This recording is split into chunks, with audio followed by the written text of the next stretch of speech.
ग्रामायण ग्रामायण घेऊ श्वास हा नवा. ग्रामायण ग्रामायण घेऊ ध्यास हा नवा. ग्रामायण ग्रामायण. नमस्कार. ग्रामायण प्रतिष्ठान नागपूर तर्फे मी मंजुषा चंद्रकांत रागीट आपणा सर्वांचे स्वागत करते. ग्रामायण प्रतिष्ठानच्या ज्ञानगाथा या कार्यक्रमात आज आपण भेटतो आहे. ज्ञानगाथा, उद्यमगाथा, चिंतन गाथा, सेवा गाथा या विविध फेसबुक लाईव्ह कार्यक्रमाच्या माध्यमातून आपण सातत्याने नियमित भेटत आहोत. आज ज्ञानगाथा या कार्यक्रमाचा 35वा भाग. यात आपण भेटणार आहोत अनसूया काळे छाबराणी यांना. पर्यावरण क्षेत्रात व्यापक काम असणारं हे व्यक्तिमत्व. मुळात सिव्हिल लाईन्स नागपूरला राहणं आहे आपलं. CMCAच्या त्या व्हॉलेंटियर आहेत. तर सिव्हिल लाईन्स असोसिएशन नागपूरच्या त्या प्रेसिडेंट आहेत. स्वच्छ असोसिएशनच्या फाउंडर मेंबर असून सध्या प्रेसिडेंट म्हणून त्यांच्याकडे जबाबदारी आहे.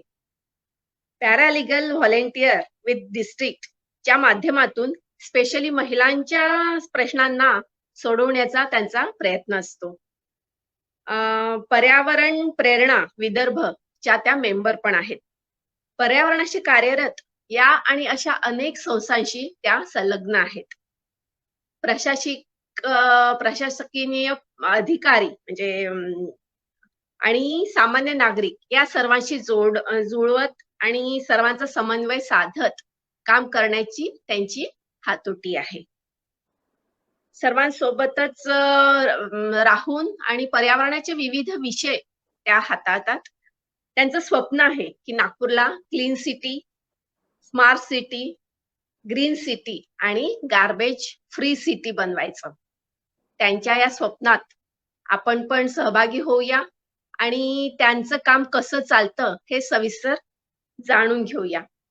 तर मी अनसूया काळे छाबराणी यांचं ग्रामायणतर्फे स्वागत करते आणि त्यांनी त्यांच्या प्रेझेंटेशनला सुरुवात करावी आणि त्यांच्या कार्याचा त्यामार्फत आपल्याला सखोल परिचय होईलच. आणि या कार्यक्रमादरम्यान आपल्याला काही प्रश्न असतील, काही विचारायचं असेल तर आपण निशंक विचारू शकता. कार्यक्रमाच्या शेवटी मॅम आपण त्या प्रश्नांची उत्तरं पण द्यावी अशी विनंती आहे. पुनश्च एकदा ग्रामायणतर्फे आपले स्वागत करते आणि आजच्या या कार्यक्रमाला आपण सुरुवात करूया. ग्रामायण प्रतिष्ठानाच्या सगळ्या मेंबर्सना माझा नमस्कार. सगळ्यात आधी तर मी सुरुवात करीन जे तुम्ही म्हटलं garbage free, clean city, green city या सगळ्या गोष्टींकरता लोकांचा सहभाग नसला तर आपण काहीच करू शकत नाही. लोकांचा सहभाग असणं, समजून घेणं आणि एकत्र काम करणं हे फार गरजेचं आहे. तर एक छोटंसं प्रेझेंटेशन मी आधी सुरुवात करीन. कारण मी ज्या 7 वर्षांमध्ये जे काम करत आली आहे ते घनकचरा व्यवस्थापनाकरता आणि काही जे सिस्टम्स आपण आणायला पाहिजे त्या कशा असायला पाहिजे आणि माय वेस्ट माय रिस्पॉन्सिबिलिटी म्हणजे माझा कचरा ही माझी जबाबदारी, माझं शहर माय सिटी माय रिस्पॉन्सिबिलिटी माझी जबाबदारी, या 2 गोष्टींवरती जर आपण काम केलं तर पुष्कळ काही करू शकतो. आणि ते जे आहे वेस्ट ते आपल्या पर्यावरणाशी तर जोडलेलंच आहे. आपल्या रोजच्या आयुष्यामध्येही त्याचं फार महत्व आहे असं आम्हाला वाटतं. आणि खरं तर आम्हाला जर विचारलं तर कचरा हा मोलाचा आहे. आमच्याकरता कचरा एक रिसोर्स आहे. तर जे प्रेझेंटेशन मी दाखवते त्याच्यामध्ये मला वाटतं कदाचित सगळ्यांना कळेल की कचऱ्याचं वर्गीकरण हे खूप सोपं आहे.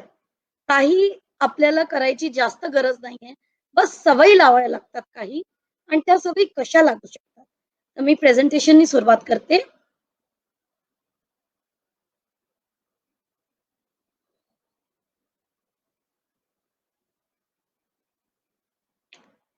सगळ्यात आधी तर आपल्याला जर काही बदलाव पाहिजे तर त्या बदलावाची सुरुवात आपल्यापासून व्हायला पाहिजे.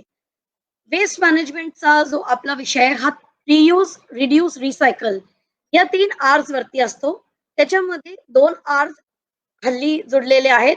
ते आहेत रिफ्यूज आणि रिडिझाईन किंवा रिपर्पस. या 5 आर वरती आपण काम करतोय. तर कोणत्याही गोष्टीची सुरुवात माझ्यापासून व्हायला पाहिजे आणि मग ती सोसायटीमध्ये जायला पाहिजे. आपल्याकडे त्रास काय आहे? पहिले तर मी प्रॉब्लेम्स वरती 2-4 गोष्टी बोलीन, की आपल्या इकडे इंडियन सिटीजमध्ये आपला प्रॉब्लेम काय आहे? की आपल्याकडे सगळ्या गोष्टीची प्लॅनिंग होते, पण जेव्हा कचरा व्यवस्थापन असतं किंवा जेव्हा आपण वर्गीकरण किंवा सिस्टम्सची गोष्ट करतो, तिथे आपण अजूनही लॅकिंग आहोत.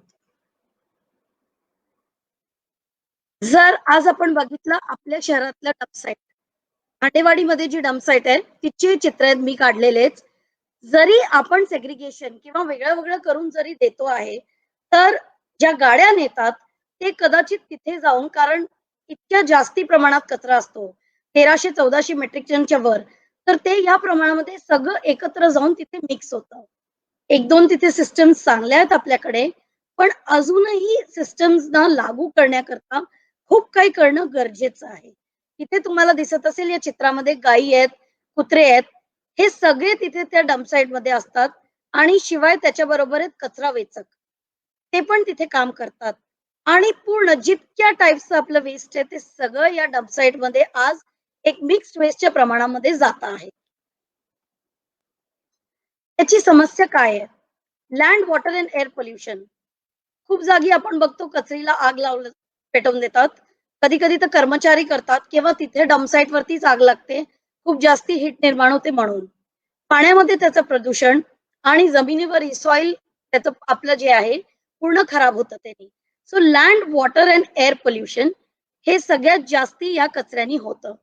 आता याने आपल्यापर्यंत हा कसा येतो? तर जर तुम्ही कचरा जाळत असाल, तर त्यांनी एअर पोल्युशन तर होतोच. जो काळा धूर आपल्याला दिसतो. त्याच्याशिवाय अस्थमा, लंग डिसीज, कॅन्सर, डोळ्याचे इन्फेक्शन आणि सगळ्यात महत्त्वाचं म्हणजे आहे ग्लोबल वॉर्मिंग.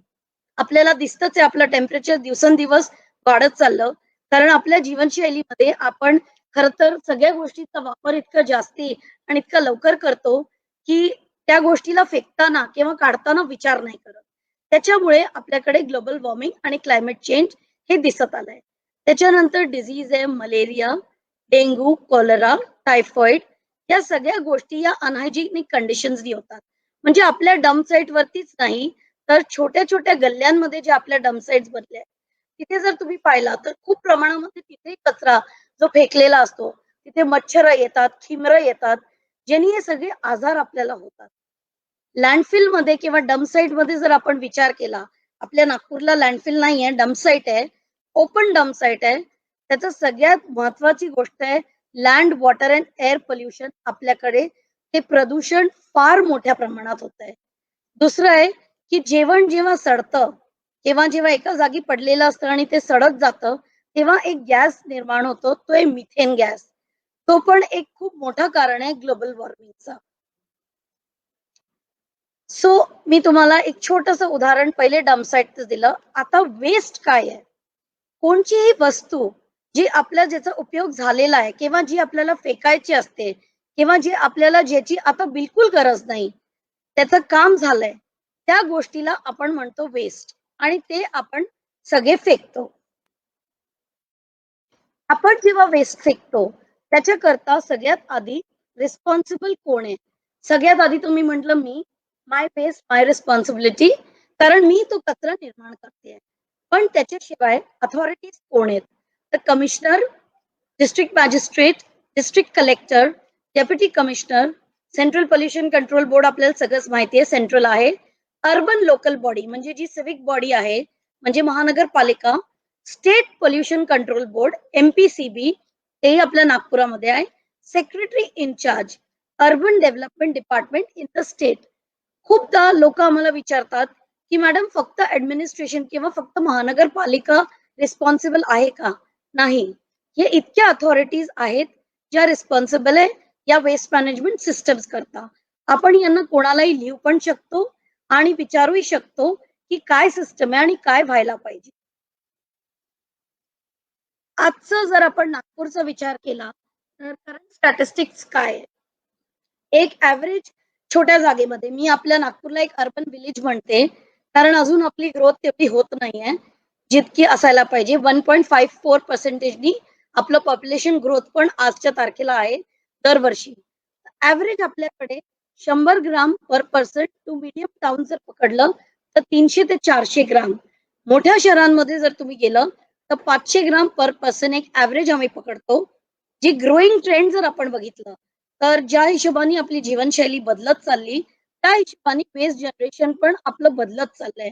कारण आपण फार मोठ्या प्रमाणामध्ये पॅकेजिंग मटेरियल, प्लास्टिक या सगळ्या गोष्टी जास्ती वापरामध्ये आणतोय.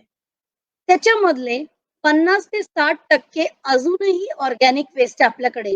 कारण अजूनही आपण ताजं अन्न बनवतो. आपण पॅकेजिंग मटेरियल मध्ये जरी आणलं तरी ते आपण शिजवतो. आपल्याकडे कुक फूडचं प्रमाण अजून तरी नागपूर शहरामध्ये कमी आहे. 31% इज इनर्ट वेस्ट. इनर्ट म्हणजे जे धूळ, रस्त्याचं सगळं जे कचरा आपण हे करतो, डेब्री, मलमा ह्या सगळ्या गोष्टी. 17.5% रिसायकलेबल पेपर, मेटल आणि काच. तर हा झाला एक पूर्ण करंट स्टॅटिस्टिक्स जर आपण विचार केला. आणि राईट साईडच्या चार्ट मध्ये मी त्या हिशोबाने टाकलंय की मेट्रो, क्लास 1 सिटी, क्लास बी सिटी, सी असं कोणत्या याच्यामध्ये किती निर्माण होतो. किती निर्माण होतो ते तर आपण बघितलं त्याच्यामध्ये काय काय येतं. आता आपण आलो टाइप्स ऑफ वेस्ट मध्ये. जे मी तुम्हाला सांगितलं 50 ते 60% ओला कचरा जो आता आपण कंपोस्ट बनवतोय किंवा तो वापरतोय किंवा तो वेगळा काढून देतोय. त्याच्यामधून आपण खाद बनवतो आणि त्याच्यामध्ये आजकाल भाज्याही लागतो आहे. खूप जणांनी सुरुवात केली आहे पण हे अजूनही मोठ्या प्रमाणात व्हायला पाहिजे. मग ड्राय वेस्ट. ड्राय वेस्ट मध्ये काय काय म्हणजे जितकं आपलं प्लास्टिक मटेरियल येतं ते तुम्हाला पुढे मी दाखवीन 7 टाइप्स ऑफ प्लास्टिक मध्ये काय काय आहे. Sanitary waste. जितके आपले sanitary napkins, diapers, disposal medicine, bandages, cigarette butt, आपले कॉन्डम्स, हे सगळ्या गोष्टी, नख, इयरबड्स वगैरे हा जर विचार केला तर सगळं सॅनिटरी वेस्ट मध्ये जातो. ओल्या कचऱ्यामध्ये येतं खूप मोठ्या प्रमाणामध्ये गार्डन मल्च म्हणजे पत्ता. आज आपल्याकडे 4दा वर्षातून जे पत्तळ होतं त्याच्यामध्ये पाहाल 3दा जे पानं गळतात ते इतक्या मोठ्या प्रमाणात असतात. आणि काही काही एरियामध्ये जिथे ग्रीन वेस्ट खूप जास्ती आहे तिथे जर कंपोस्ट केलं तर आपण ते आपल्याच शेतीच्या जमिनीमध्ये वापरून आपल्या सॉइलला जास्ती एनहान्स करू शकतो किंवा त्याची क्वालिटी जास्ती चांगली करू शकतो. E waste.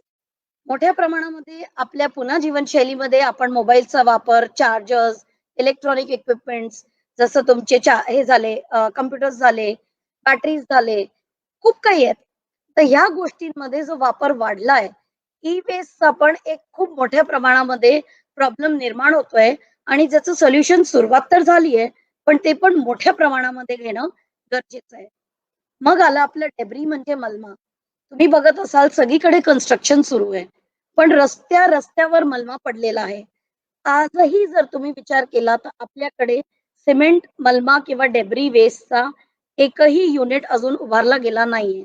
Solid waste management rules 2016 मध्ये सिमेंट आणि डेब्रीचं युनिट असणं हे गरजेचं आहे, अनिवार्य आहे. पण अजूनही आपल्याकडे ही सिस्टम सुरुवात नाही झाली आहे त्याची, कारण आपल्याला पैसे नाही द्यायचे. पण जर आपण थोडे पैसे देऊन ते व्यवस्थित एका जागी किंवा युनिटला पाठवलं तर नॅचरल रिसोर्सेस जे आपले कमी होत आहेत त्याच्यात कदाचित आपण याला मॅन्युफॅक्चर्ड सँड वगैरे करून त्याचा वापर व्यवस्थित करू शकतो. म्हणजे आपलीच गोष्ट आपल्यालाच कामी येऊ शकते. टाइप्स ऑफ लिटर मध्ये एक छोटासा चार्ट दिलाय. हा सगळ्यांनीच बघितला असेल, व्हॉट्सअप वरती सध्या फार येतोय की कोणत्या टाइपचं वेस्ट किती टाइम लागतो कोणत्या गोष्टीला डिग्रेड व्हायला किंवा गळायला किंवा सडायला. ह्याच्यात एक साधारण ऑर्गॅनिक वेस्ट म्हणजे भाजी, पालापाचोळा, आपला सगळं उरलेलं अन्न, तुमचे फळांचे छिलके, पेपर, कॉटन क्लॉथ, कपडा कॉटनचा आपला, लाकूड, वुलन आयटम्स म्हणजे आपले स्वेटर्स वगैरे, टिन, अॅल्युमिनियम, मेटल वेस्ट या सगळ्या गोष्टी, प्लास्टिक बॅग्स. आज जितक्या प्लास्टिक बॅगचं प्रमाण वाढत चाललंय तर तुम्ही तिथे बघा 1 मिलियन इयर्स आणि एक क्वेश्चन मार्क आहे. अजूनही कोणालाही माहिती नाही की खरंच जर प्लास्टिक वेस्ट जे आपण रियूज करतोय, रिसायकल करतोय ते तर ठीक आहे, पण जे 50 मायक्रॉनच्या अंडरचं आहे ते खरंच किती वेळामध्ये डिग्रेड किंवा किती त्याला टाइम लागतोय डिकम्पोज व्हायला हे कुठेही स्टडी व्यवस्थित नाहीये. Glass bottles. जर आज आपण ग्लास बॉटल्सचा विचार केला तर ते खूप मोठ्या प्रमाणात निघतंय, पण त्याचंही आपल्याला काही माहिती नाही की किती वर्षांमध्ये ते डिग्रेड होईल किंवा फक्त रियूज अँड रिसायकलचा विचार केला तर ते होऊ शकतं. आता आपण आलो सोर्सेस वरती. जर आपण सोर्सेसचा विचार केला तर आपल्याला माहिती आहे रेसिडेन्शियल म्हणजे आपल्या सगळ्यांच्या घरातून निघतं. बंगला असो, सोसायटी असो, एकंदर सगळ्यांनाच माहिती आहे की काय काय त्याच्यातून निघतं. Industrial waste. इंडस्ट्रियल वेस्ट मध्ये जर विचार केला तर तिथे पण खूप मोठ्या प्रमाणामध्ये जो वेस्ट निघतो त्याला एक व्यवस्थित सिस्टम मध्ये टाकण्याची खूप जास्ती गरज आहे. Commercial waste, hotels, restaurants, markets हे सगळे जे आहेत, इथे पण खूप मोठ्या प्रमाणात कचरा निघतो आणि आजच्या तारखेला तो सगळा रिसायकल होण्याच्या बदली 50% वेस्ट त्याचाही अजूनही त्या डम्प साईटवर चाललाय. इन्स्टिट्यूशनल म्हणजे शाळा, हॉस्पिटल्स, प्रिझन्स, गव्हर्नमेंट सेंटर्स. तर हॉस्पिटल्समध्ये व्यवस्थित होतंय कारण मेडिकल वेस्ट आहे. शाळेंनी पुष्कळशा शाळेंनी घेतलेलं आहे कार्डबोर्ड, पेपर वगैरे ते पाठवतात रिसायकलला किंवा कलेक्शन सेंटर्सला, पण तिथेही खूप मोठ्या प्रमाणात अजूनही सिस्टमची गरज आहे. Construction and demolition. जसं मी तुम्हाला म्हटलं डेब्री आणि मलमा रेनोव्हेशन जिथे होतं, आपण छोट्या-छोट्या घरांवरून पाडून मोठ्या बिल्डिंग्सवर चाललोय. सोसायटीज बनतात आहे. पण या सगळ्या मलम्याचं जे आहे, हे खूप व्यवस्थित सिस्टम होणं आजच्या तारखेला गरजेचं आहे. कारण आपले नॅचरल रिसोर्सेस जे आहेत ते फार लिमिटेड आहेत. Municipal services. आज आपण बघतो रस्ते झाडलं जातं. खूपदा आपणच कंप्लेंट करतो, की त्या ज्या नाल्या बनलेल्या आहेत, त्याच्यामध्ये खूपदा कर्मचारी तिथेच ते पूर्ण कचरा ढोसून टाकतो किंवा टाकून देतो. कचरा खूप मोठ्या प्रमाणात आहे. आपल्यालाही समजू शकतं, की त्यांना जो काम आहे, ते खूप मोठ्या ह्याच्यामध्ये त्यांना करावं लागतं. कधी-कधी ते लोकं आग लावून देतात, एक माचिसची काडी लावून देतात किंवा त्या नाल्यांमध्ये टाकून देतात आणि मग त्याचा त्रास आपल्याला तर आहेच, पण त्यांनाही आहे, कारण त्यांनाच ते साफ करावं लागतं. तर म्युनिसिपल सर्व्हिसेसमध्ये आपल्याला थोडंसं मेकॅनायझेशन आणणं हे फार गरजेचं आहे. स्पेशली जेव्हा झाडं कापले जातात किंवा आपण जेव्हा रस्ता झाडतो पूर्ण, त्याच्यानंतर तो कचरा कसा आणि कुठे जातो ते लक्षात ठेवणं गरजेचं आहे. प्रोसेस मॅन्युफॅक्चरिंग युनिट्समध्ये जे रिफायनरीज म्हणा, केमिकल प्लांट्स म्हणा, पॉवर प्लांट्स म्हणा, मिनरल एक्स्ट्रॅक्शन्स या सगळ्या जागेंमध्ये इंडस्ट्रियल वेस्ट निघतं, स्क्रॅप मटेरियल निघतं, बाय प्रोडक्ट्स निघतात. खूपशा गोष्टी अशा निघतात ज्याच्याकरता आजही इंडस्ट्रीज खर्च करायला तयार नाहीयेत.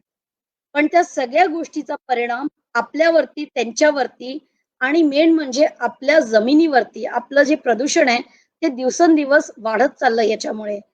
आणि ह्या गोष्टींकरता जर थोडासा खर्च आला, तर ते करणं गरजेचं आहे. कारण ते आपल्या सिस्टममध्येच आहे. ते रूल्समध्ये आहे. त्याचं इम्प्लिमेंटेशन जास्ती स्ट्राँगली व्हायला पाहिजे. ॲग्रीकल्चर जे आपल्या शेतीच्या जमिनी आहेत, त्याच्यामध्ये खूपशा जागी आज आपण वाचतोय दिल्ली वगैरेमध्ये पराळी जाळली जाते किंवा त्याचा उपयोग होत नाही. तर खरं तर खूपशा गोष्टी व्यवस्थित कंपोस्ट होऊ शकतात, हे व्यवस्थित त्याचं खत बनू शकतं, मोठ्या प्रमाणात बनू शकतं.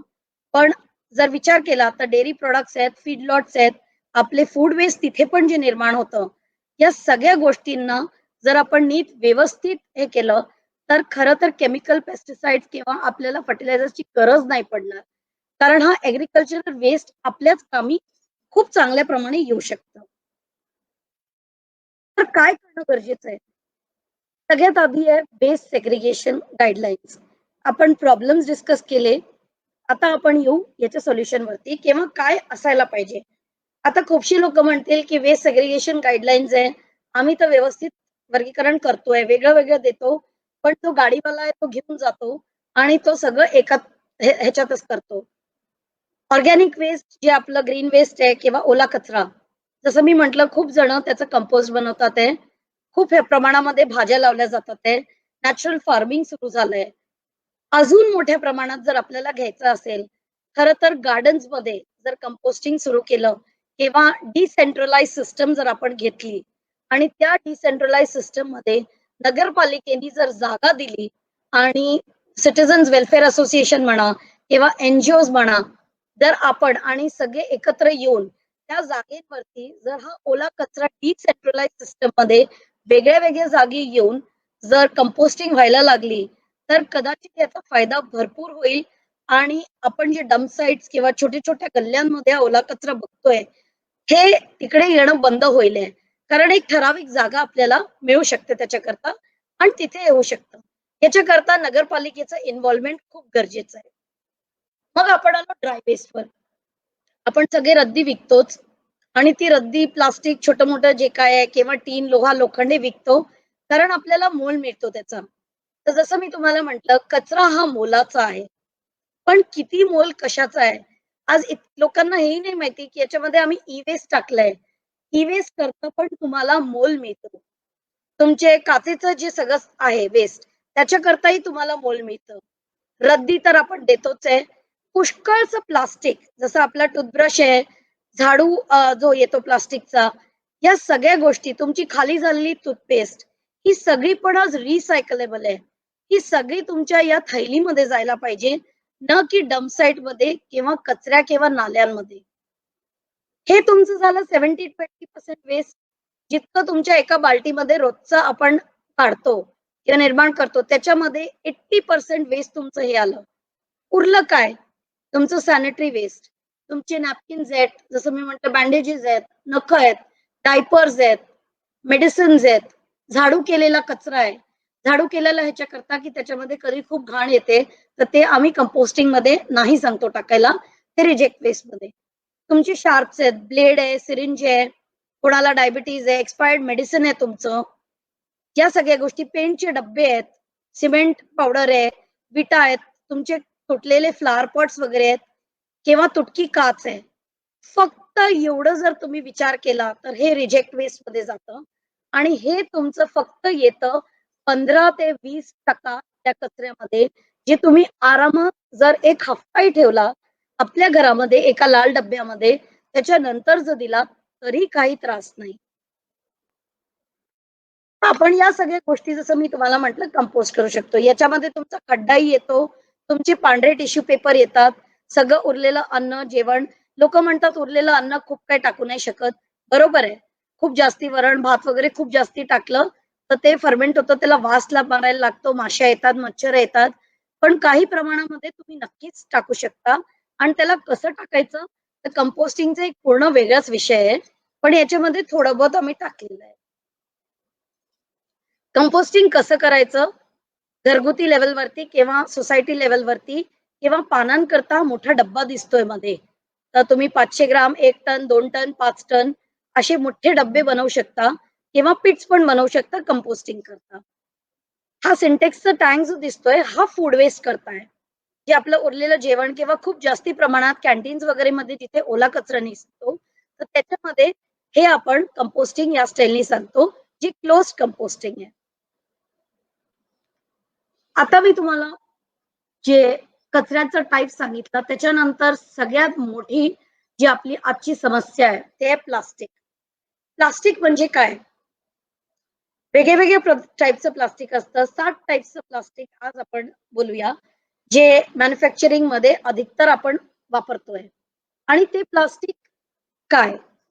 ते एक इंट्रोडक्शन मी दिलंय की प्लास्टिक मटेरियल एक एसेन्शियल इन्ग्रेडिएंट आहे high polymer such as polyethylene, terephthalate, high density polyethylene, vinyl, low density polyethylene, polypropylene, polystyrene, resins, multi-materials या सगळ्या गोष्टी आणि बाकी जितक्या ह्याच्यामध्ये आहेत यूज ज्या मॅन्युफॅक्चरिंग मध्ये होतात त्या सगळ्या टाकल्या गेल्या आहेत. मी सगळे नावं न घेता थोडंसं पुढे जाईन कारण तुम्हाला चार्ट मध्ये व्यवस्थित कळेल. हे आहे आपल्या types of plastic. PET, HDPE, V, LDPE, पीपी, पॉलिप्रॉपिलिन ज्याला म्हणतो, पीएस, पॉलिस्ट्रीन, अदर्स. आता या सगळ्यामध्ये आम्ही चित्र टाकले आहेत आणि चित्र टाकून त्याच्यामध्ये काय काय येतं तुमच्या प्रोडक्ट्स मध्ये ते पण टाकलेलं आहे. कोणी जर विचारेल तर आज तुम्ही बघितलं तर गुगल मध्ये हे तुम्हाला मिळू शकतं. जर तुम्हाला बघायचं असेल की खरंच मी काय देऊ शकते आणि कोणची गोष्ट कुठे जायला पाहिजे, याच्यामध्ये एक पॉलिस्ट्रीन आहे, disposable plates, disposable cutlery, cafeteria trays, meat trays, egg cartons, carry out containers, aspirin bottles, CD आणि व्हिडिओ केसेस, पॅकेजिंग पीनट्स आणि अदर सायट्रोफोम प्रोडक्ट्स. मी हे ह्याच्याकरता जास्ती प्रमाणात तुम्हाला सांगेन, कारण या गोष्टी ज्या आहेत पुष्कळशा गोष्टी याच्यामधून रिसायकल नाही होत. याच्याच मध्ये तुमचं येतं सॅनिटरी नॅपकिन आणि डायपरचाही प्रमाण.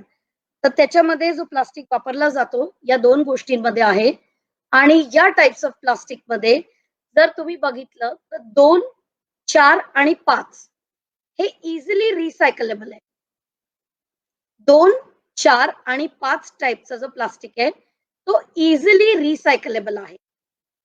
जर तुम्ही विचार केला तर 1 म्हणजे पीईटी, 6 तो आहे पीएस आणि 7 तो आहे अदर्स. या काही प्रमाणातच आणि एक लिमिट पर्यंतच रिसायकल होऊ शकतं. त्याच्या पुढे ते रिसायकल नाही होऊ शकत. काय नाही रिसायकल होऊ शकत? बिलकुल काही गोष्टी. त्याच्यामधल्या काही गोष्टी आहेत 1 मध्ये, 3 मध्ये, 6 मध्ये आणि 7 मध्ये. जसं आपले सॅनिटरी नॅपकिन आहे, डायपर्स आहे, पतल्या आपल्या पन्न्या आहेत, या सगळ्या गोष्टी, सायट्रोफोम आहे, या सगळ्या गोष्टी रिसायकल नाही होऊ शकत आणि त्या आपल्याला रिजेक्ट मध्ये टाकणं गरजेचं आहे. याच्यामध्ये पुन्हा ह्याच्यात कॉमन आयटम्स जे दिले आहेत त्याच्यात काय इझिली रिसायकल होऊ शकतं. पुन्हा तुम्हाला चित्र दिले आहेत. चित्र ह्याच्याकरता आणि आपण काय गोष्टी कोणत्या ह्याच्यात वापरतो रोजच्या ह्याच्यामध्ये. आपला प्लास्टिकचा वापर खूप वाढलाय. खूप लोक म्हणतात प्लास्टिक बॅन व्हायला पाहिजे. आम्हालाही वाटतं की हो बरोबर आहे, गव्हर्नमेंटनी जे केलंय प्लास्टिक बॅन ते अगदी बरोबर आहे. पण काही गोष्टी आजच्या ह्याच्यामध्ये बिना प्लास्टिकचं येणं शक्य नाहीये. काही गोष्टी जुन्या जमान्यात शक्य होतं, तेव्हा जनसंख्या पण कमी होती आणि तेव्हा आपली जी आहे जीवनशैली, जी आपली लाईफस्टाईल आहे ती पण थोडी वेगळी होती, म्हणून ते शक्य होतं. आजच्या जनसंख्येच्या हिशोबाने हे प्लास्टिक जितकं वापरलं जात आहे आणि जितकं पॅकेजिंग मटेरियल येत आहे त्याला रियूज आणि रिसायकल करणं हे अति आवश्यक आहे. आणि याच्यामध्ये तुम्हाला पूर्ण व्यवस्थित पिक्चर वाईज आम्ही दिलंय की तुम्ही काय करू शकता आणि काय नाही करू शकत. मंजुताई, मी थोडी फास्ट तर नाही जाते ना? मंजुताई? नाही नाही, ठीक आहे ठीक आहे. ठीक आहे भजने सर? नाही ठीक आहे, चालू द्या. हो हो. Okay okay. आता मी तुम्हाला अगदी सोप्या प्रमाणात ह्याच्यामध्ये चित्रामध्ये दाखवते. The plastic the types we recycle. तुम्हाला ग्रीन दिसतंय, एक स्माइली टाकली आहे. या गोष्टी ज्या आहेत 2, 4, 5 जे मी तुम्हाला म्हटलं इझिली रिसायकलेबल आहेत म्हणून ती स्माइली आहे. कारण या गोष्टी आपण मोठ्या प्रमाणामध्ये देऊ शकतो, द्यायला पाहिजे. त्यांनी आपल्या डम्प साइट्स कमी होतील. आपण एवढ्या सगळ्या ग्रॉसरी बॅग्स आणतो, इतक्या सगळ्या बॉटल्स आणतो, इतक्या सगळ्या फूड कंटेनर्स आणतो, पण त्या गोष्टी आपण आजही व्यवस्थित देत नाहीये. कारण आपल्याला वाटतं फक्त 2 बिन्स केले तर शक्य आहे. 2 बिन 1 बॅग ह्या स्माइली प्लेस मध्ये जितक्या गोष्टी दिसतात आहेत या त्या बॅगेमध्ये जायला पाहिजे. आणि खरं तर जे आपला ड्राय वेस्ट किंवा रिसायकलेबल वेस्ट आहे ते रोज नाही कलेक्ट व्हायला पाहिजे. त्याच्याकरता एक वेगळी सिस्टमच राहायला पाहिजे, जिथे हफ्त्यातून 2दा किंवा जास्तीत जास्त 3दा म्युन्सिपाल्टीकडून गाडी येऊन पूर्ण हे प्लास्टिक वेगळ्या ह्यानी जायला पाहिजे, एका वेगळ्या सिस्टमनी. आणि नाही तर तुम्ही त्याला MRF centres, material recovery facility, म्हणजे जिथे आज आपण एक कबाडीवाला म्हणतो किंवा नगरपालिकेसोबत टायअप झालेले रिसायकलर्स म्हणतो, त्यांना आपण हे सगळं द्यायचं असतं. रिसायकलिंग ह्याच्याकरता की तिथे ते लोक वर्गीकरण करतात. तिथून मी शेवटी दाखवीन तुम्हाला रोजगार पण मिळतोय लोकांना. तिथे अगदी व्यवस्थित कोणची गोष्ट म्हणजे साधं एक झाकणी असलं तर ते पण रिसायकलिंगला जातं. कारण ती सिस्टमच तशी आहे की पुढे तुम्ही बघाल की अगदी छोट्या प्रमाणामध्ये तिथे सेग्रिगेशन किंवा वर्गीकरण होऊन ते फॅक्टरीजना रिसायकलिंग करता जातं. पिवळा चेहरा दिसतोय, थोडासा ठीकठाक आहे, खूप काही खुश नाहीये. त्याच्यामध्ये 1, 6 आणि 7 जे मी तुम्हाला म्हटलं की काही प्रमाणामध्ये त्या गोष्टी जसं खेळणे आहेत, प्लास्टिकचे आपले भांडे आहेत, आपले कॅफेटेरियाचे ट्रेज आहेत, आपला गालिचा आहे, सॉफ्ट ड्रिंकचे बॉटल्स आहेत, आपला इंडस्ट्रियल फायबर आहे. या सगळ्या गोष्टी ज्या आहेत त्या एका प्रमाणापर्यंत रिसायकल होऊ शकतात. रिसायकलिंगची पण एक लाईफ असते. काही 7-10, काही 8-10, काही 10-10, काही गोष्टी कंटिन्युअस रिसायकल होऊ शकतात. या गोष्टी ज्या आहेत एक लिमिट पर्यंत होऊ शकतात. म्हणून तो थोडासा स्माइलिंग फेस जो आम्ही टाकलाय तो एक छोट्या प्रमाणामध्ये की या गोष्टी नका टाकू रिसायकलिंग मध्ये. या गोष्टी आपण वेगळ्या प्रमाणाने वेगळ्या ह्याच्यात MRF सेंटर मध्ये आणू शकतो. मग रेड मध्ये काय बिलकुलच होऊ नाही शकत. तुम्ही म्हणाल कार्पेट वरती पण टाकलंय खालती पण टाकलंय का? कारण अजूनही आपल्याकडे सिस्टम्स जर विचार केला तर त्या व्यवस्थित आल्या नाहीयेत. क्लॉथ रिसायकलिंग पासून आपण खूप खूप याच्यामध्ये दूर आहोत. सॉफ्ट ड्रिंक बॉटल्स अजूनही आपला EPR काही खूप चांगला नाही. एक्सटेंडेड प्रोड्युसर्स रिस्पॉन्सिबिलिटी किंवा आपले MRF सेंटर्स जे आहेत ज्या मोठ्या प्रमाणात पाहिजे त्या अजूनही नाही आहेत. आपले पाईप फ्लोरिंग आपण जे शॉवर कर्टन्स वापरतो, नॉन फूड बॉटल्स वापरतो, पुन्हा ट्रेज, खेळणे या सगळ्या गोष्टी आपण अशाच न विचार करता टाकून देतो. कधीच विचार नाही करत की या डम्प साईटवर जाऊन याचं काय होईल. ह्या किती वर्षानुवर्ष किंवा किती महिने पडलं राहिलंय. आणि industrial fibres, headlight lenses, safety glasses आणि एक्रेलिक आणि नायलॉन म्हणजे पण खूप मोठ्या प्रमाणात किंवा एक्रेलिक आणि नायलॉन लोक म्हणतात तुम्ही पर्यावरण प्रेमी आहे म्हणून तुम्ही लोक हे करता. आपण काय तेव्हार साजरा नाही करायचा का? बिलकुल करा, पण त्याच्यामुळे दुसऱ्याला त्रास न हो. जर तुम्ही ते व्यवस्थित पुन्हा रिसायकलिंगला न टाकता एका रिजेक्ट त्याच्यामध्ये देताय तर बिलकुल करा. पण त्याच्यामुळे कोणाचा जीव जर जात असेल किंवा त्याच्यामुळे कोणाला जर आजार होत असतील तर कृपया करून या गोष्टी आपण बंद करा. आणि या सगळ्या गोष्टी रिसायकल नाही होत याचा खूप मोठ्या प्रमाणामध्ये प्रदूषणच होत आहे. तर हे थांबवणं गरजेचं आहे. आपण रोजच्या याच्यामध्ये काय वापरतो? अगदी सोपं आहे. किचन मध्ये दुधाचे पाकिट रोज येतात. दही, दूध, लोणी, तूप या सगळ्या गोष्टी आपण पाकिटात आणतो. आपल्याला वाटतं सोयीस्कर आहे पण पुन्हा या गोष्टी आपण व्यवस्थित धुत नाही, व्यवस्थित टाकत नाही. काही लोक खूप छान टाकतात. तर एक ग्रुप आहे ज्यांनी सुरू केलाय प्लास्टिक बॅग जे धुतलेल्या आणि क्लीन केलेल्या आणि तो जो तुकडा कट केलेला आहे तुम्ही शेवटी एक ट्रायंगल जो कट करता तो वापस त्याच्यात टाकून ते प्लास्टिकच्या पन्न्या आपण वापस घेतोय. आणि ते आपण नर्सरीजशी बोलतोय की जर त्यांनी ही घेतली तर ती काळी पन्नी पण कुठे ना कुठे प्रदूषण करते. तर त्याच्यामुळे हे रियूज होतं.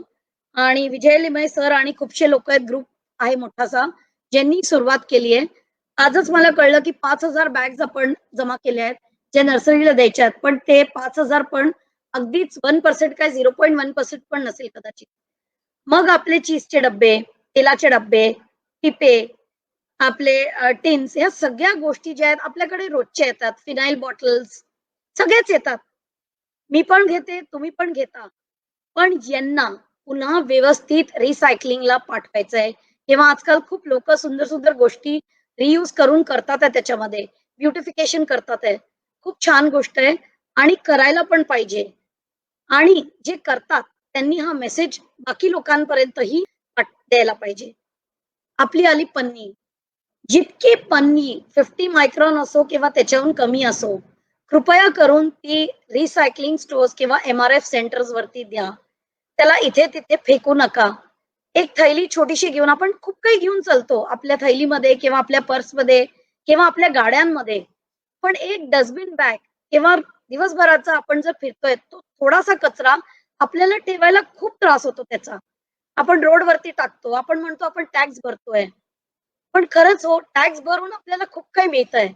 त्याच्या बदली जर आपलाच कचरा जो आपण टाकतोय तो आपण एका छोट्याशा थैलीमध्ये किंवा पर्समध्ये किंवा कुठेही आपल्याच सोबत जमा केला तर किती त्रास कमी होईल. जे लोक या क्षेत्रामध्ये काम करतायत त्यांना तर होईलच पण आपलाही खर्च वाटेल. कारण आपण त्यांनी गटर चोक नाही करू आणि आपल्याला आपलं शहर साफ दिसेल. सगळ्यात मुख्य जे जनावर आहेत खास करून जी गाय आहे जिच्यापासून आपल्याला खूप काही मिळतं जिला आपण गोमाता म्हणतो ती कमीत कमी हे प्लास्टिक आणि हा कचरा खाणार नाही. एक वेळ होता जुन्या जमान्यामध्ये जेव्हा आपण ताजी पोळी आणि ताजं अन्न गाईचा नैवेद्य दाखवायचो आज आपण गाईला सगळं उरलेलं अन्न किंवा सगळं शिळं किंवा जे काय फेकायचं आहे ते देतो. भाज्यांचे डंठल वगैरे जे असतात, देठं ते सगळं देतो किंवा उरलेला आपल्या जो फ्रूटचा हे आहे पील्स ते सगळं देतो. फळांचं जे उरलेलं आहे. खूप वाईट आपण हे करतोय कारण तिला आपण आज गोमाता म्हणतो. तर त्या मातेला आपण आज आपलं सगळं उरलेलं खरकटं, उष्ट आपला कचरा फेकतोय, जो खरं तर व्यवस्थित आपण पाठवायला पाहिजे. तुमचे फ्रूट ट्रेज आले. आजकाल पहिले आपण थैलीमध्ये घ्यायचो. त्याची थैली सगळेच घेऊन जायचे. आजकाल लाज वाटते. असं वाटतं की लोकं आपल्यावर हसतील. म्हणून आपण छान-छान पॅकेजिंगमध्ये आणतो. आणा, बिलकुल काही प्रॉब्लेम नाहीये. पण एक तर सगळ्यात आधी म्हणजे थैल्या ज्या बनवतात त्यांना रोजगार मिळतो.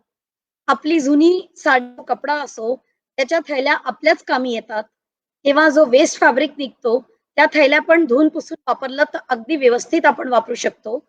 ट्रेस जे आहेत, ते जर तुम्ही आणताय, काहीच प्रॉब्लेम नाही. पण पुन्हा ते वेगळ्या ह्याच्यामध्ये ठेवून जर रिसायकलेबल आहे, तर रिसायकलिंगला द्या आणि नाही तर रिसायकलिंग स्टोअरमध्येच त्यांना वेगळं वर्गीकरण रिजेक्टमध्ये टाकायकरता द्या. मुलांची खेळणी, आपली सोसायटी बदलत चालली. आपल्या मुलांनी हट्ट केला, की आपण सगळं काही त्याला घेऊन देतो. 2 दिवस ते मूल त्याच्याशी खेळतं. तिसऱ्या दिवशी किंवा चौथ्या दिवशी तो एका नव्या नव्या खेळणीचा हट्ट करतो. कारण नवीन-नवीन गोष्टी पण येतात आहे आणि ते कुठेतरी कोपऱ्यामध्ये पडलं असतं, तेव्हा ते आपण घेतो आणि कचऱ्याच्या डब्यातच टाकतो. ही पण वस्तू जर आपण व्यवस्थित रिसायकलिंगला किंवा एम-आर-एफ सेंटरला दिली, तर ॲक्चुअली ते एक सिस्टम आहे, योग्य आहे आणि ते करेक्ट वे आहे. आपले टब्स आहेत, बालट्या आहेत, स्टूल्स आहेत. सगळ्या तुटतात, सगळे आपण वापरतो आणि पुन्हा आपण कुठेतरी फेकून देतो किंवा जी गाडी येते किंवा कचरेवाला येतो, त्याला आपण देऊन देतो. पण त्यालाही मोल आहे. ती जर आपण व्यवस्थित एका कलेक्शन ह्याच्यामध्ये केली किंवा सेंट्रल कलेक्शन केलं किंवा एका स्टोअरमध्ये किंवा व्यवस्थित कबाडीवाल्याला हे सगळं दिलं, तर त्यांचा रोजगार, त्यांचे परिवार आज ह्याच्यावरती आहेत. जो कचरा वेचक आहे, तो पण याच्याच वरून कमवतो. मग आले प्लास्टिक पाईप्स. आता पहिले आपण वापरायचो ते सगळे लोखंडाचे याचे पाईप्स होते.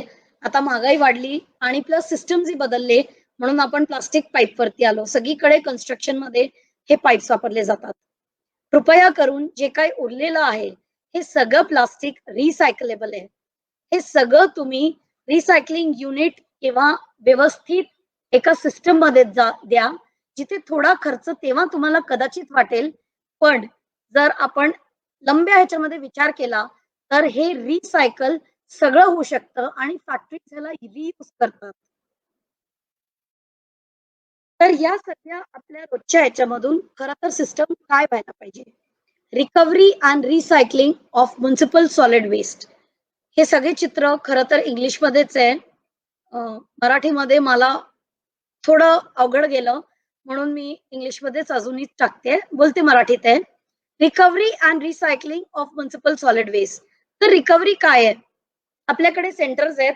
सध्या तर अ, दुर्भाग्य आपले 4च रनिंग आहेत. त्याच्यामध्ये पण 4 मध्ये तेव्हा बचत गटांना काम दिलं आणि पहिले ते चालत नव्हतं. स्वच्छ सर्वेक्षण करता आलं.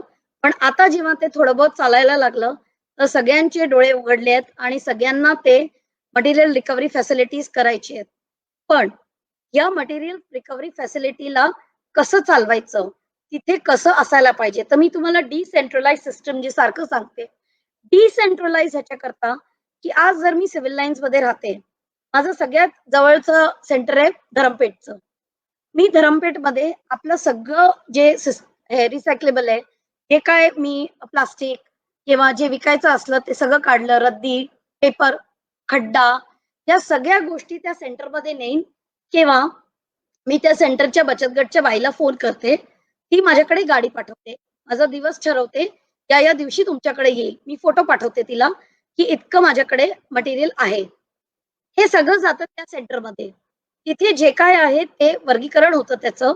जे सेपरेट सेक्शन्समध्ये जसं तुम्ही इथे डब्यामध्ये बघत असाल, वेगळे-वेगळे डब्बे बनले आहेत.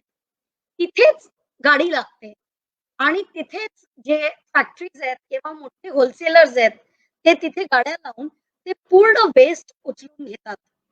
मटेरियल रिकव्हरी फॅसिलिटी कमीत कमी आपल्या जनसंख्या आणि आपल्या शहराच्या हिशोबाने आज मी म्हणेन 100च्या वर जर आपण पकडलं तरी हरकत नाही. कदाचित लोकांना वाटेल की ही बाई काय बोलतेय, 100 मटेरियल रिकव्हरी फॅसिलिटीज. तर आपल्याकडे आज गल्लोगल्ली कबाडीवाले आहेत. त्या छोट्या कबाडीवाल्यांना जे रस्त्यावर बसले आहेत त्यांना जर आपण मटेरियल रिकव्हरी फॅसिलिटीज मध्ये आणलं, जे कचरा वेचक आहेत त्यांनाच तिथे रोजगार दिला, तर कदाचित आपले फुटपाथ साफ होतील. कदाचित हे कचरा वेचक जे इथे तिथे छोट्या छोट्या गोष्टी उचलत जातात त्यांना एक व्यवस्थित त्याचं मोल मिळेल, कारण आज ते खूप अंडरपेड आहेत.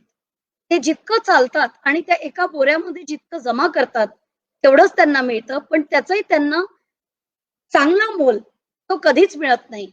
तर कचरा वेचकना या मटेरियल रिकव्हरी सेंटर्स मध्ये घेणं गरजेचं आहे. बचत गटांना याच्यामधून रोजगार मिळतो. जे बचत गट आम्ही लीना बुधे होत्या, मी होती आणि महानगरपालिका करणपाल असे 2-3-4 जण होतो, ज्यांनी आम्ही त्या बायकांना ट्रेन केलं आणि मटेरियल रिकव्हरी फॅसिलिटीज सेंटर जे सुरू केले नागपुरामध्ये. पण हा अनफॉर्च्युनेटली अजूनही एक पायलट पर्यंत, आणि कारण त्याचे कागदपत्र आणि हे अजूनही झाले नाही आहेत, त्याच्यामुळे फार या बायकांना त्रास होतोय. आणि जरी त्यांना पॅन्डेमिक मध्ये ऑपरेट नाही करू दिलं, पण आता तरी मटेरियल रिकव्हरी सेंटर्स उघडणं गरजेचं आहे. पुन्हा त्यांना सुरू करणं हे गरजेचं आहे, कारण स्वच्छ सर्वेक्षण मध्ये दरवेळेस आपल्याला हे कामी येतं आणि ह्याच्यावरती आपल्या शहराला भरपूर पॉइंट्स मिळतात. आणि या बायका आम्ही सगळ्यांनी मिळून ट्रेन केलेल्या आहेत. महानगरपालिका पण याच्यामध्ये आमच्या सोबत होती. तर मटेरियल रिकव्हरी फॅसिलिटी हे खूप गरजेचं आहे. रिसायकलिंग त्याच्या थ्रूच होतं. रिसायकलिंगचं definition of resources by converting them into new products. आज मी प्लास्टिक दिलं, मोठ्या प्रमाणामध्ये प्लास्टिक फॅक्टरीमध्ये गेलं, त्याच्यामधून आपले जे फ्लावर पॉट्स आहेत किंवा आपल्या बालट्या आहेत, आपले स्टूल्स आहेत, या सगळ्या पुन्हा मॅन्युफॅक्चर होऊन येतात. आणि या फॅक्टरीज ज्या आहेत या बाहेर जर तुम्ही बघितल्या तर विदेशामध्ये तर खूप मोठ्या प्रमाणात चाललंय, आपल्याकडे पण येत आहे, पण महाराष्ट्रामध्ये अजूनही हे येणं गरजेचं आहे, मोठ्या प्रमाणात येणं गरजेचं आहे. मटेरियल रिकव्हरी फॅसिलिटी जी मी तुम्हाला सांगितली कशी असते. या बायका दिसतात आहेत, या कचरा वेचक आणि बचत गटच्या बायका आहेत. हा प्लांट लागला जातो किंवा एक छोटस जी म्हटलं जागा महानगरपालिकाच देते, याच्यामध्ये हे असे बेल्ट किंवा जागा तयार केली जाते, शीट्स तयार केले जातात, जिथे कलेक्शन होतं. किंवा आपण जर सिस्टम फॉर्म केली तर मी फोन केला, ते लोक माझ्या घरून येऊन घेऊन गेले, किंवा माझ्या सोसायटीतून एक ठराविक दिवस शनिवार रविवार युजली असतो, तेव्हा सोसायटी वाईज पूर्ण कलेक्शन होतं. त्याचा मोल मिळतो.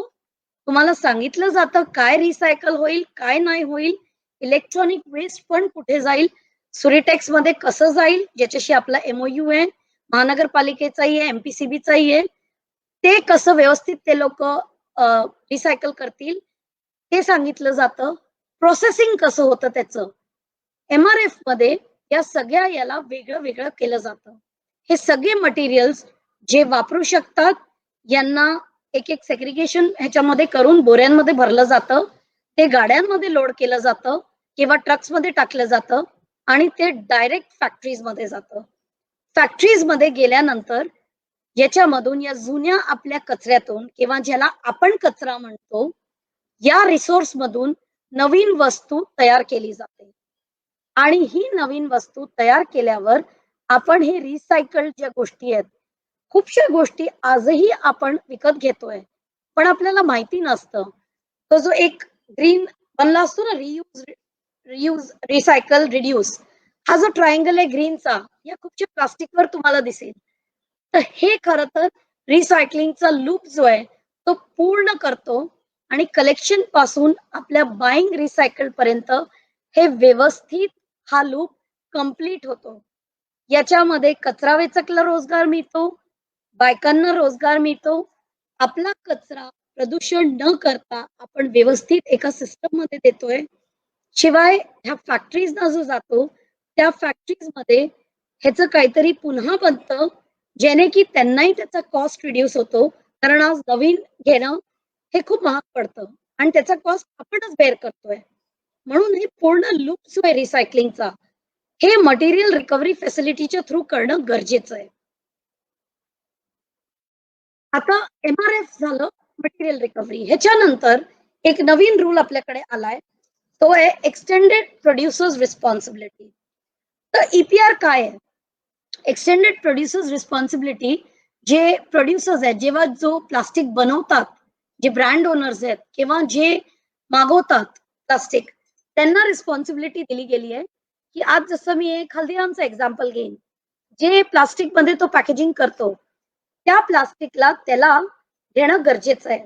ते मटेरियल जर त्यांनी मार्केटमधून जितकं जातंय तेवढं प्लास्टिक घेऊन त्याचं सेफ डिस्पोजल, ते कुठे जात आहे, एखाद्या सिमेंट प्लांट मध्ये जात आहे किंवा लँडफिल मध्ये जात आहे किंवा कुठे जात आहे, त्याचा पूर्ण कॉस्ट हे बेअर करून त्याचं सेफ डिस्पोजल करणं, हे त्या प्रोड्युसर किंवा त्या ब्रँड ओनरची रिस्पॉन्सिबिलिटी आहे. जर आज मी हल्दीरामची 5 पाकिट आणले, तर मी कुठे टाकते? हल्दीराम ते माझ्याकडून वापस घेत आहे की नाही? हल्दीराम कोणाला देत आहे? तर EPR जो केला होता तो एन्व्हायरमेंट प्रोटेक्शन स्ट्रॅटेजी करता होता. कारण आज आपण पर्यावरणाचं जर पाहिलं तर तिथेही प्रदूषण भरपूर करतोय. एन्व्हायरमेंटल ऑब्जेक्टिव्ह ह्याच्या करता आहे त्याला, की आपला टोटल इम्पॅक्ट जो आहे त्या प्रोडक्टचा, तो कसा आपलं प्रदूषण करतोय, तो कसा पर्यावरणावरती नुकसान करतोय, आणि त्याची लाईफ सायकल. आज जर मी एक पन्नी फेकली तर ती किती महिनोन महिने त्या नालीमध्ये किंवा त्या सिवेज लाईन मध्ये किंवा त्या चोकेज मध्ये पडलेली आहे, हे मलाही माहिती नाही, तुम्हालाही माहिती नाही. आणि त्याचं फायनल डिस्पोजल शेवटी कसं होतं, न रिसायकलिंग होता, हे सगळं त्या एन्व्हायरमेंटल प्रोटेक्शन स्ट्रॅटेजी मध्ये डिफाईन केलेलं आहे. तर गरजेचं आहे की एक्सटेंडेड प्रोड्युसर्स रिस्पॉन्सिबिलिटी जी आहे, त्याचा सिस्टम खूप स्ट्रॉंग प्रमाणे, खूप मोठ्या प्रमाणामध्ये एक एक शहरामध्ये यायला पाहिजे. याचे रूल्स जे आहेत ते प्लास्टिक वेस्ट मॅनेजमेंट मध्ये पण आहेत, सॉलिड वेस्ट मॅनेजमेंट रूल्स मध्ये पण आहेत. पण अनफॉर्च्युनेटली अजूनही त्याच्यामध्ये काय झालं, की PRO, जे प्रोड्युसर रिस्पॉन्सिबिलिटी ऑर्गनायझेशन जी फॉर्म केली गेली होती, ते काय करत होते, मी प्लास्टिक, सपोज मी एक PRO आहे, मी हल्दीराम कडून सर्टिफिकेट दिलं त्याला, त्याच्याकडून जितकं प्लास्टिक तो काढतोय, 1 टन असो 2 टन असो, मी मार्केटमधून जमा केलं किंवा भांडेवाडीतून जमा केलं किंवा आपल्या कचरा वेचकांकडून विकत घेतलं, तेवढं प्लास्टिक मी हल्दीरामच्या नावावरती टाकतो. आणि तो 1 टन 2 टन 5 टन जे काय प्लास्टिक आहे, त्याचं सर्टिफिकेशन मी हल्दीरामला देऊन टाकलं. खरंच तेवढं येतंय की नाही येतंय, याचं जे सिस्टम आहे ते बघणं हे CPCB, MPCB, नगरपालिका या सगळ्यांचं आहे. पण काही लोकांनी PRO व्यवस्थित केलं, काही लोकांनी PRO ला एक धंदा बनवला, की ठीक आहे मी सर्टिफिकेशन देतोय, कोणी बघत नाही किती प्लास्टिक आलं आणि कुठे जात आहे, किती त्या कचरा वेचकला मिळतंय किंवा जे या क्षेत्रात काम करतायत त्याला खरंच त्याचा मोल व्यवस्थित मिळतोय की नाही. म्हणून गव्हर्नमेंटनी थोडेसे PROचे नॉन स्ट्रिक्ट करून, मला वाटतं ते एवढ्यामध्ये मला कळलं की स्क्रॅप पण केलेलं आहे. फक्त एक्सटेंडेड प्रोड्युसर्स रिस्पॉन्सिबिलिटीवर भर टाकला जातोय, की प्रोड्युसर, ब्रँड ओनर किंवा इम्पोर्टर याला या गोष्टींचं सेफ डिस्पोजल हे खूप गरजेचं आहे. आता जर तुम्ही याच्याबद्दल विचार कराल तर सॅनिटरी नॅपकिन आणि डायपर, आज आपण सगळ्यात जास्ती आपल्या जीवनशैलीमध्ये डायपर, मी कुठेही गेली की मला त्रास होतो, मी माझ्या लहान मुलाला लगेच डायपर घालते, मी स्वतःही सॅनिटरी नॅपकिन्स एवढे वापरते, कारण त्याच्यामध्ये जितके केमिकल्स आहेत त्यांनी पटकन रॅश होते, हेल्थ हॅझार्ड्स होतात, त्रास होतोय, स्किन इन्फेक्शन होतात, म्हणून आपण त्या गोष्टी खूप लवकर लवकर बदलतो आणि वापरतोय.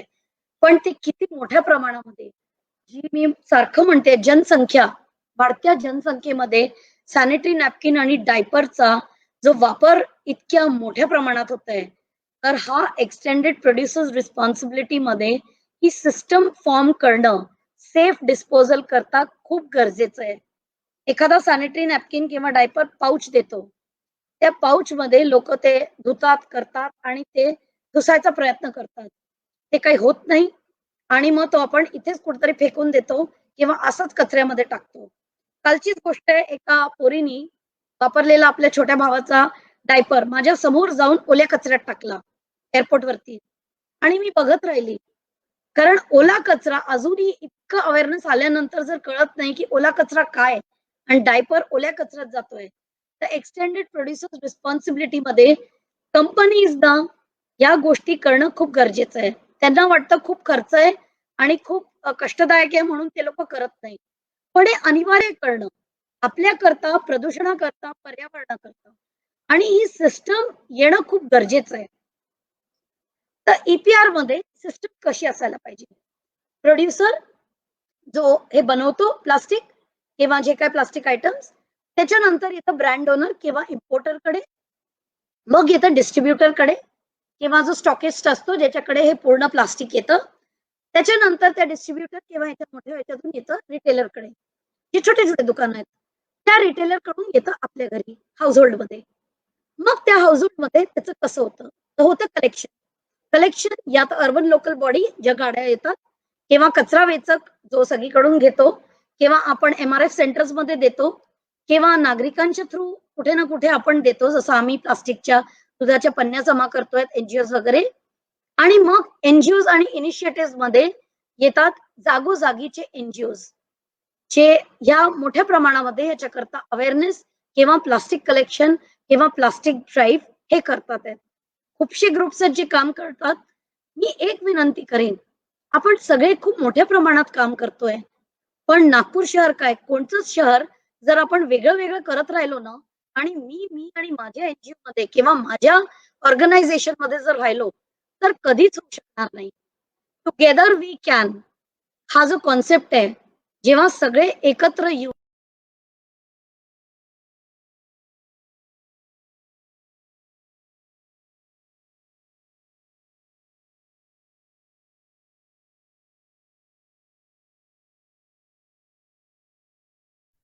अलॉट करून एकेका एरियामध्ये जर आपण काम केलं तर खरंच नागपूर स्वच्छ होऊ शकतं आणि आपल्या महानगरपालिकेला आपल्यालाच ह्याची मदत होईल.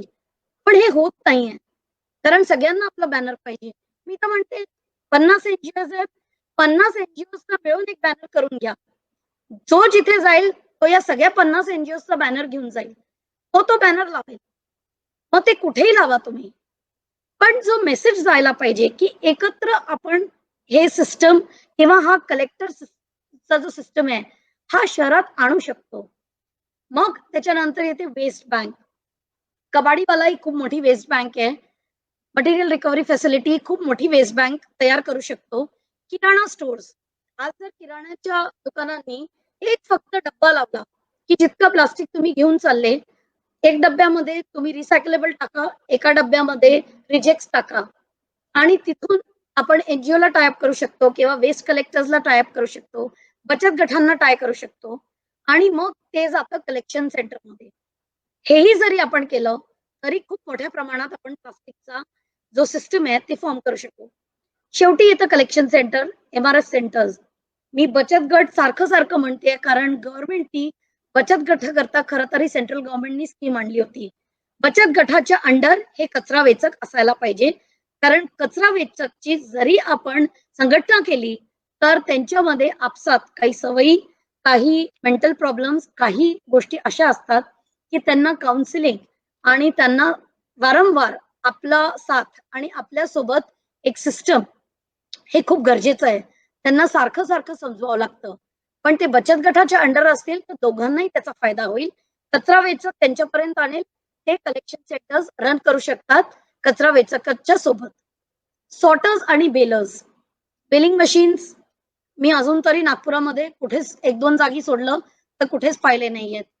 सॉर्टिंग शेड्स जर आपण विचार केला तर मोठ्या प्रमाणात झाले होते, पण त्याच्यामध्येही NGOs ना लुपिंग करणं खूप गरजेचं आहे कारण तिथे जर हेल्थ हॅझार्ड झाला तर खूपशी लोक त्यांनी आजारी पडेल.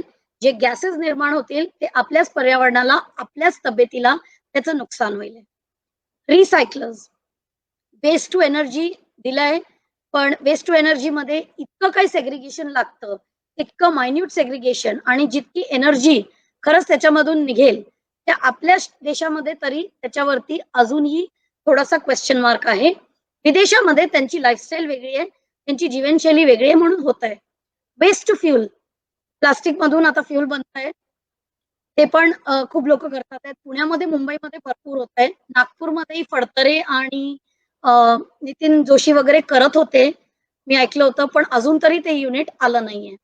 किचन किल्न हे पण जे आहे, sorry cement kiln, cement kiln मध्ये पण अजून तरी मी नीरीचे एक व्यक्ती मला वाटतं लाभशेट्टीवार सर आणि अंकित सोडले तर मी अजून याच्यामध्ये कोणाला ऐकलं नाहीये करताना. रोड कॉन्ट्रॅक्टर्स खूप मोठ्या प्रमाणामध्ये प्लास्टिकचा वापर करू शकतात असं म्हणतात आणि करतातही आहेत खूप जागी. पण ऍक्च्युली त्याच्यानंतर जर पर्कोलेशन पाणीचं झालं नाही तर आत्ताच वाढत्या गरमीमध्ये वाढत्या टेम्परेचरमध्ये खरंच रोड कॉन्ट्रॅक्टर्स किंवा रोड कन्स्ट्रक्शन मध्ये प्लास्टिकचा वापर किती व्हायला पाहिजे याच्यावरती माझा तरी एक क्वेश्चन मार्क आहे. माझी एक रिक्वेस्ट सगळ्यांची आहे, खूप मोठे मोठे एक्सपर्ट्स याच्यामध्ये मला माहिती आहे. तर एक स्टडी व्यवस्थित व्हायला पाहिजे कारण आता आपण सिमेंट रोड म्हणतोय. सिमेंट रोड मध्ये तापमान तसंच वाढतंय. त्याच्यासोबत जर आपण प्लास्टिक वेस्ट जर ऍड केली तर तुम्ही विचार करा की जर वॉटर पर्क्युलेशनच होणार नाही तर आपली जी गरमी आहे जी निघते ती कुठे जाईल आणि शिवाय जी पाणी झिरपत नाही आपल्या जमिनीमध्ये त्यांनी ग्लोबल वॉर्मिंग आणि क्लायमेट चेंज जो आज आपल्याला दिसतोय तो किती मोठ्या प्रमाणात होईल. तर रोड कन्स्ट्रक्शन मध्ये प्लास्टिक वापरा पण कोणचं वापरायचं किती प्रमाणात वापरायचं हे मला वाटतं सायंटिस्टनी आणि एक्सपर्ट्सनी ठरवणं हे गरजेचं आहे. मी त्याच्यावरती एक्सपर्ट नाही. पूर्ण सर्कल कंप्लीट केल्यावरती जनरल सेफ डिस्पोजल सर्टिफिकेट जे मी तुम्हाला आता म्हटलं PROs देतात पण याच्यावरती पण माझा एक क्वेश्चन मार्क आहे कारण काही लोकांनी याला धंदा बनवलाय. काही लोक खरंच व्यवस्थित करतात आहे आणि त्या कचरा वेचकाला किंवा त्या कबाडीवाल्याकडून जो घेतात त्याला व्यवस्थित मोल मिळतोय. याचं प्लस मायनस दोन्ही आहे पण PROs वरती अजूनही स्टडी व्हायला पाहिजे. पण एक्सटेंडेड प्रोड्युसर रिस्पॉन्सिबिलिटी ही कोणत्या ह्याच्यामध्ये आणि कशी आपल्याला सगळ्यांना बेनिफिट करेल हे शेवटचं जे आपलं आहे ते economic aspect of recycling in India. आपल्या देशामध्ये अजूनही रिसायकलिंग खूप छोट्या प्रमाणात होत आहे. मुंबई, दिल्ली, बँगलोर, हैदराबाद इथे गोष्टींमध्ये पुणा इथे होत आहे. नागपूरमध्ये अजूनही रिसायकलिंग अगदी छोट्या प्रमाणामध्ये होत आहे. जेव्हा की आपण आजच्या तारखेला मला जर तुम्ही विचाराल 1500 टनच्या वर कचरा आज आपण निर्माण करतोय आणि तो वाढतच चाललाय. तर याचे आपल्याला फायनान्शियल बेनिफिट्स काय आहे? रिसायकलिंग मध्ये मेक मनी म्हणजे मोल. जसं मी तुम्हाला म्हटलं मी प्लास्टिक देते, रद्दी देते, त्याच्यामधून मला काही ना काही मिळतंय आणि ते काही ना काही जे मी मिळतंय ती एक छोटीशी पिगी बँक आपण करू शकतो. सोसायटी वाईज करा, कोणाला जो कलेक्ट करतो त्याला द्या किंवा जो कचरा वेचक येतो त्याला द्या किंवा जिथे रिसायकलिंग स्टोर्स किंवा MRF सेंटर्स आहे तिथेच देऊन द्या. कम्युनिटी फायनान्शियल बेनिफिट्स त्यांनी करू शकतो. जे वर्गीकरणामध्ये ज्या लोकांना आपण घेतो किंवा जिथे व्यवस्थित मोल नाही देऊ शकत तर तो जो पैसा कलेक्ट होतो किंवा ती जी एक पिगी बँक आहे ते या MRF सेंटर्स मधून फायनान्शियल बेनिफिट्स आपण लोकांना देऊ शकतो. Save energy. जितकं आपण रिसायकल मटेरियल आहे ते यूज करू तितकं एनर्जी कन्झम्पशन कमी होते कारण पुन्हा त्याचा निर्माण होतो, पुन्हा उत्पन्न करू शकतो. एनर्जी जी आहे त्याच्यामध्ये किंवा जे प्रदूषण आहे त्याच्यामुळे भरपूर कमी होतं आणि त्यांनी आपली जितके प्लांट्स आहेत किंवा जितकी आपली इलेक्ट्रिसिटी म्हणा, आपले युनिट्स म्हणा किंवा आपले बॉयलर्स जे काय आहे ते रिसायकलिंग मटेरियलनी पुष्कळच्या प्रमाणात आपण त्याची एनर्जी कन्झम्पशन कमी करू शकतो. Resource conservation. Proper utilisation of plastic leads to lesser production demand.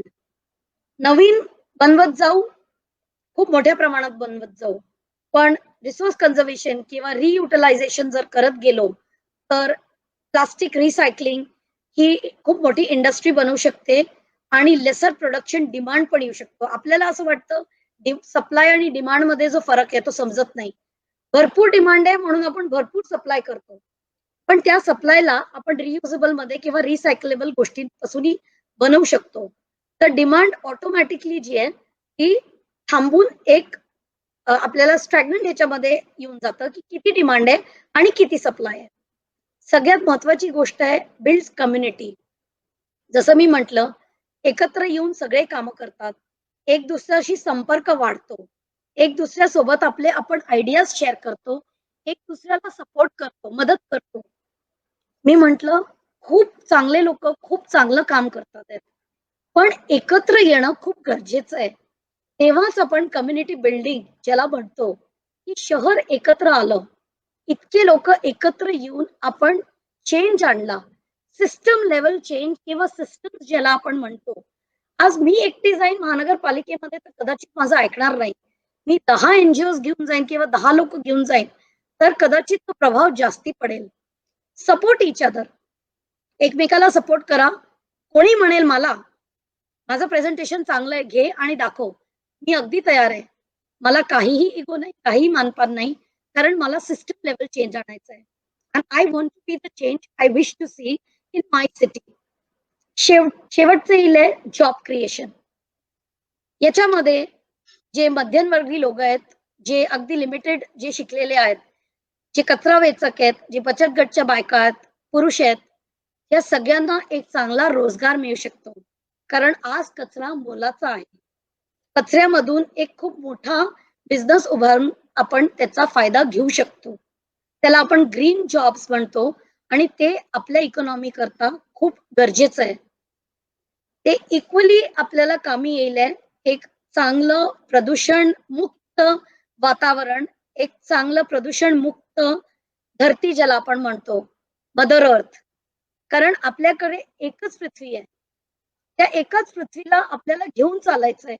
अजून तरी मला नाही माहिती की दुसरी पृथ्वी आहे. तर green jobs, waste into a resource, कचऱ्याचा रिसायकल करणं, रियूज करणं, रिडिझाईन करणं, रिपर्पज करणं हे खूप गरजेचं आहे.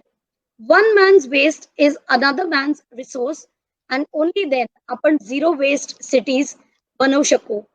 Maximum recycling through unconventional solution is sustainable living and sustainable funding. शेवटी आलो रिजेक्ट वरती की काय नाही जात. डायपर आहे, सॅनिटरी नॅपकिन सांगितलं, सिरिंज, औषधं, कंडम्स, इंजेक्शन्स, वापरलेले टिश्यू, बँडेजेस, झाडू केलेला कचरा, आपले खिळे, केमिकल पेंट्स आहे, या सगळ्या गोष्टी ज्या आहेत फक्त एवढ्या आपल्याला 15 ते 20% जो कचरा आहे तो फक्त आणि फक्त तेवढा डंप साईट मध्ये जायला पाहिजे. बाकी पूर्ण कचरा आपण वापरू शकतो, सिस्टम्स मध्ये त्यांना व्यवस्थित आणू शकतो. आणि माय वेस्ट इज माय रिस्पॉन्सिबिलिटी.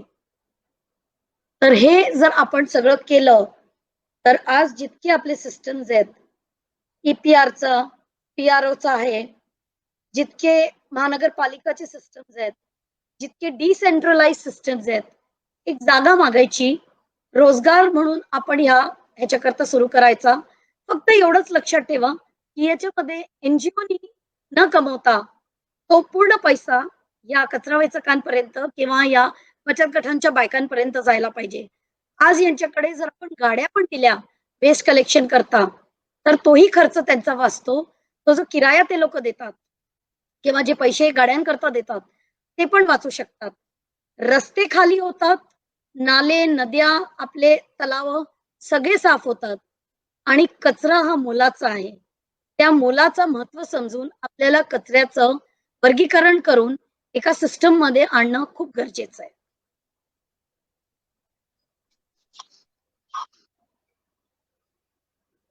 म्हणजे ताई भुजबळ सर. हो. येस, धन्यवाद. आता खूप खूप धन्यवाद. पर्यावरण हा मुळात खूप मोठा विषय आहे.